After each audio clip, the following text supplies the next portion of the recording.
இப்போ முட்டை சாதத்துக்கு தாளிச்சு விட்டுருக்கேங்க. 1.5 டேபிள் ஸ்பூன் ஆயில் விட்டுருக்கேன். எண்ணெய் சூடாகுங்க. 2 மீடியம் சைஸ் பெரிய வெங்காயம் பொடியாக நறுக்கி வச்சுருக்கேன். சேர்த்து நல்லா வதக்கிக்கலாம்.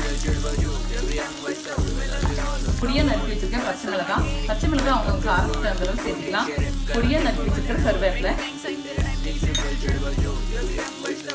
இப்போ முட்டை கலவா கொஞ்சமாக உப்பு சேர்த்துக்கலாம். இது கூடவே 1/4 டீஸ்பூன் கரம் மசாலா. இது விருப்பப்படுறவங்க சேர்த்துக்கலாம், இல்லாட்டினா தவிர்த்துக்கலாம். பொடியாக நறுக்கின மல்லித்தலை. இப்போ 5 முட்டை உடச்சி வச்சுருக்குங்க. இதை சேர்த்து நல்லா கலந்து விட்டுக்கலாம். இப்போ நல்லா ஒன்று சேர்ற மாதிரி கலந்து விட்டுக்கலாம்.